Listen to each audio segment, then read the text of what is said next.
बिस्मिल्लाहिर्रहमानिर्रहीम अस्सलामुअलैकुम याइली खैर उम्मीद करना तुम सारे भरा ठीक हो अल्लाह ताला तुहानू सारिਆਂ ਨੂੰ ठीक रखे जी। तो अज डेट हो गई है जी 24 सितंबर नवा महीना 2025। तो बार बार रोज़ यार एक गल करने का फायदा कोई नहीं। एक दिन में कोई 10 लाख पानी तो नहीं आ जाता ना, ठीक है। तो ये दरिया है, ये नहर नहीं, ये दरिया है। तो दरियावां दे जिहड़े पानी ने वो अप और डाउन होंदे रहंदे ने 10 20 30 हज़ार तक, ठीक है। किसी इलाके में बारिश होगी, किसी इलाके ना होई। खास तौर पर यार रिवर चिनाब है ना, ये सर्दियों में भी पानी आ जाता है। जो फिर जे गल रही ना भी पानी आने वाली, तो जो ये फिर पानी आता तो बगैर दसियों बुझियों सर्दियों में भी पानी जोड़ा ये 2-2 2.5 लाख पानी इस दरिया दे विच आया है। ये रिकॉर्ड गल्लां ने। तो बाकी गल होंदी है फ्लड इनफॉर्मेशन। फ्लड इनफॉर्मेशन आनी है तो यार देनी है ना, कि मैं हूँ जी आसना भी सारे दरिया दे विच रेत पई है तो मैं आसना भी दरिया चिनाब जिहड़ा वे ये पानी का फुल हो गया, ठीक। हुण कल इत्थे सारी रेत सी इस जगह ते, ठीक है। यह जिहड़ी जगह है इत्थे सारी रेत सी।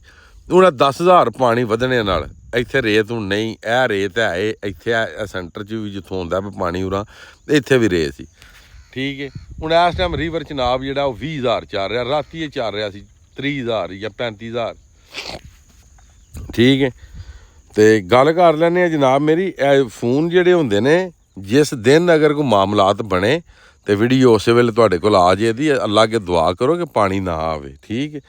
तो बाकी जनाब रिवर चिनाब हैंड मराला चल रहा 20,000, हानकी चल रहा 28,000, हुण कादराबाद चल रहा 2,836। क्यों चल रहा? क्योंकि उन्होंने नहरों में पानी सट ले ने हुण, ठीक। हुण पानी नहरां जा रहे हैं थल्ले जनाब।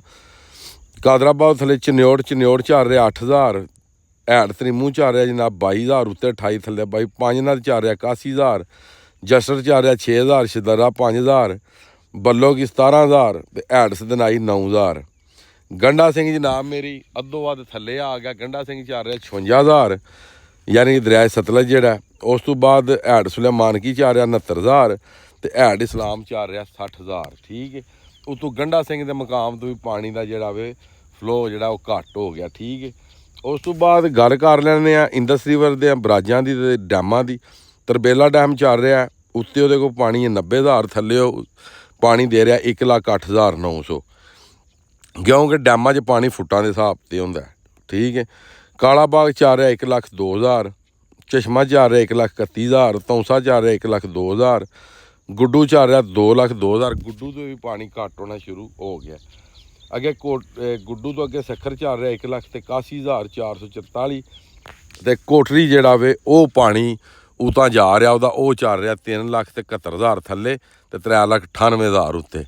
कोटरी हले तक भी जोड़ा वे 4 लाख नहीं टप्पिया, ठीक है। 3.5 360 61 3.5 3 का अज 98 तक कपड़िया 4 लाख 4.5 लाख कोटरी का पानी टुर जे तो बड़ी गल है, ठीक है।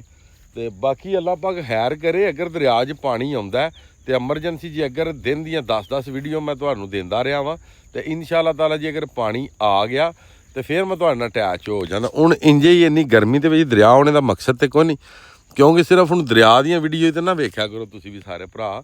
हुण होर भी माल तुहानू लभना वेखने वास्ते वो हुण वेख्या करो, ठीक है। जिस तरह कि हो सकदा तुसीं वीडियो वेख ली होवे कि मैं राती आ रहा सा, मैं जिया सा गए असीं संभड़े वाल, रस्ते दे विच वेख्या जी जनाब मेरी दी राह च सानू बंदे डक डक आख्या कि अगे जी बलाब बैठी। मैं आख्या भी जेह्ड़ी भी बलाब बैठी कलमा नबी दा पढ़िया उसे बला कोई ब्रेक ले वजे दी। आला कोई मेरे नाल वड्डा बंदा नहीं सी, कलम कल्ला एक वड्डा मैं सन ते सिर्फ बच्चे हन मेरे निक्के निक्के। मैं उहदे कोल जाके ब्रेक ला ली, मैं कहा जो होवे तां फिर वेखी जाए।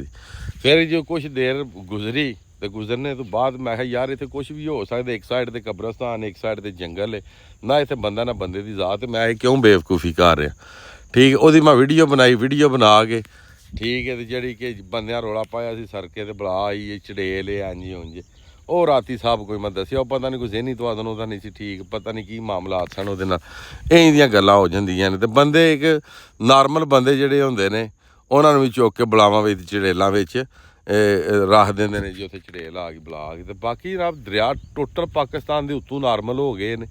उन्होंने इलाकों के रौला जिथे जिथे इस टाइम पानी है, तो या उन्होंने रौला जिथे वो कम पा गए अपना। बाकी ना हुण ਗੰਡਾ ਸਿੰਘ ਦੇ ਉੱਤੇ ਕੋਈ ਪਾਣੀ ਹੈ ਤੇ ਨਾ ਹੁਣ ਕੋਈ ਰਾਵੀ ਤੇ ਪਾਣੀ ਤੇ ਨਾ ਹੁਣ ਚਨਾਬ ਕੋ ਪਾਣੀ। ਗੰਡਾ ਸਿੰਘ ਵੀ 56000 ਤੇ ਆ ਗਿਆ ਠੀਕ ਦਿਹਾੜਿਆਂ 8 ਤੱਕ ਗੰਡਾ ਸਿੰਘ ਦਾ ਵੀ ਰਿਜ਼ਲਟ ਤੁਹਾਡੇ ਕੋਲ ਅੱਜ ਤੋਂ ਵੀ 0-0 ਹੋ ਜਾਏਗਾ ਇਨਸ਼ਾਅੱਲਾ। ਤੇ ਬਾਕੀ ਅੱਜ ਦੀ ਵੀਡੀਓ ਅੱਜ ਦਾ ਵਲੌਗ ਕਰ ਰਹੇ ਹਾਂ, ਤਾਂ ਮੈਨੂੰ ਦਿਓ ਇਜਾਜ਼ਤ। ਨੈਕਸਟ ਵੀਡੀਓ ਆਉਣ ਤੱਕ ਇਜਾਜ਼ਤ, ਆਪਣਾ ਖਿਆਲ ਰੱਖਿਓ, ਆਪਣੀਆਂ ਖਾਸ ਦੁਆਵਾਂ ਦੇ ਵਿੱਚ ਮੈਨੂੰ ਯਾਦ ਰੱਖਿਓ ਤੇ ਇਨਸ਼ਾਅੱਲਾ ਮਿਲਨੇ ਆ ਕਿਸੇ ਨੈਕਸਟ ਵੀਡੀਓ ਦੇ ਨਾਲ। ਅੱਲਾ ਹਾਫਿਜ਼, ਫੀ ਮਾਨ ਅੱਲਾ।